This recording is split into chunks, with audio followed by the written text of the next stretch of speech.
Assalamualaikum warahmatullahi wabarakatuh. Perkenalkan, nama saya Ainun Yakin dengan NIM 241080200067 dari program studi Perbankan Syariah Fakultas Ekonomi dan Bisnis Islam dari kelas A angkatan 2024. Di sini saya akan menjelaskan materi peradaban Islam dari bab ke-14, yaitu bab ke-14 dengan judul Peradaban Islam di Indonesia. Nah, materi ini penting karena Indonesia merupakan negara dengan jumlah penduduk muslim terbesar di dunia. Dan proses masuknya Islam ke Indonesia memiliki karakteristik yang sangat berbeda dibandingkan wilayah lain. Islam di Indonesia tidak masuk melalui penaklukan militer, melainkan melalui proses yang damai, bertahap, dan penuh pendekatan budaya. Oleh karena itu, peradaban Islam di Indonesia berkembang secara unik dan mampu beradaptasi dengan budaya lokal masyarakat Nusantara. Memahami bab ini berarti akan memahami bagaimana Islam dapat tumbuh dan berkembang tanpa menghilangkan budaya setempat, sekaligus membentuk identitas masyarakat Indonesia hingga saat ini. Latar belakang kondisi Nusantara sebelum Islam. Nah, sebelum masuknya Islam, masyarakat Nusantara telah mengenal sistem kepercayaan Hindu dan Buddha. Hal ini terlihat dari berdirinya kerajaan-kerajaan besar seperti Sriwijaya dan Majapahit. Masyarakat Nusantara juga telah memiliki budaya maritim yang kuat dan aktif dalam kegiatan perdagangan internasional. Letak geografis Indonesia yang strategis menjadikannya jalur perdagangan penting antara Asia, Timur Tengah, dan Tiongkok. Kondisi inilah yang kemudian membuka peluang besar bagi masuknya Islam melalui para pedagang Muslim yang datang untuk berdagang sekaligus berdakwah. Di sini, para ahli sejarah mengemukakan beberapa teori mengenai masuknya Islam ke Indonesia. Pertama adalah teori Gujarat yang menyatakan bahwa Islam masuk ke Indonesia melalui perdagangan Muslim dari Gujarat, India, sekitar abad ke-13 Masehi. Teori ini didukung oleh bukti arkeologis berupa batu nisan Sultan Malik Al-Saleh di Samudra Pasai yang memiliki corak khas Gujarat. Kedua, teori Arab yang menyatakan bahwa Islam masuk langsung dari Makkah sejak abad ke-7 Masehi. Seperti biasa, yaitu melalui jalur perdagangan. Menurut teori ini, pedagang Arab telah menjalin hubungan dagang dengan masyarakat Nusantara jauh sebelum Islam berkembang pesat. Keempat adalah teori Cina yang menyatakan bahwa Islam dibawa oleh Muslim Tionghoa, terutama di wilayah pesisir Jawa.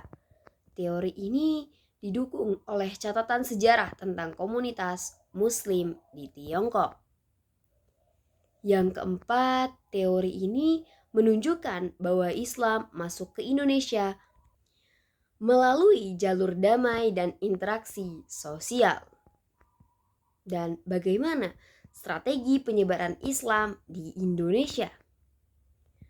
Penyebaran Islam di Indonesia dilakukan melalui berbagai strategi yang fleksibel dan menyesuaikan dengan kondisi masyarakat setempat. Pertama, melalui perdagangan. Para pedagang muslim ini tidak hanya berdagang, tetapi juga memperkenalkan ajaran Islam melalui sikap jujur dan etika bisnis yang baik. Kedua, melalui perkawinan, terutama antara pedagang muslim dan penduduk lokal. Cara ini membuat Islam cepat diterima karena terjalin hubungan kekeluargaan. Ketiga, melalui pendidikan. Dengan mendirikan pesantren, surau, dan dayah sebagai pusat penyebaran ajaran Islam. Keempat, melalui kesenian dan budaya seperti wayang, sastra, dan tradisi lokal yang disesuaikan dengan nilai-nilai Islam. Strategi ini membuat Islam tidak terasa asing bagi masyarakat Nusantara. Nah, bagaimana perkembangan Islam di berbagai daerah? Islam pertama kali berkembang pesat di wilayah Sumatera melalui kerajaan Perlak dan Samudra Pasai. Dari sini, Islam menyebar ke daerah lainnya. Di Pulau Jawa, Islam berkembang melalui kerajaan Demak yang didukung oleh peran Wali Songo. Para wali menggunakan pendekatan budaya dan pendidikan dalam menyebarkan Islam. Di Sulawesi, Islam berkembang melalui kerajaan Goa Talo, sementara di Maluku berkembang melalui Kesultanan Ternate dan Tidore. Islam kemudian menyebar di Kalimantan dan wilayah timur Indonesia. Nah, apa sih dampak Islam terhadap kehidupan sosial dan budaya? Masuknya Islam membawa perubahan besar dalam kehidupan masyarakat Indonesia, terutama dalam bidang kepercayaan, pendidikan, hukum adat, dan kebudayaan. Islam memperkenalkan konsep tauhid, pendidikan berbasis pesantren, serta nilai-nilai keadilan dan kesetaraan sosial. Namun, Islam tetap menghargai adat dan budaya lokal sehingga terjadi proses akulturasi. Proses ini menjadikan Islam di Indonesia bersifat moderat, toleran, dan inklusif. Dari pembahasan ini dapat disimpulkan bahwa peradaban Islam di Indonesia berkembang secara damai melalui pendekatan budaya dan sosial. Proses ini menjadikan Islam dapat diterima luas dan menjadi bagian dari identitas bangsa Indonesia.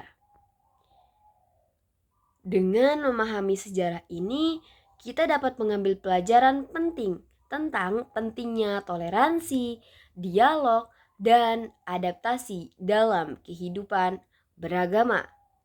Mungkin cukup sekian apa yang dapat saya sampaikan.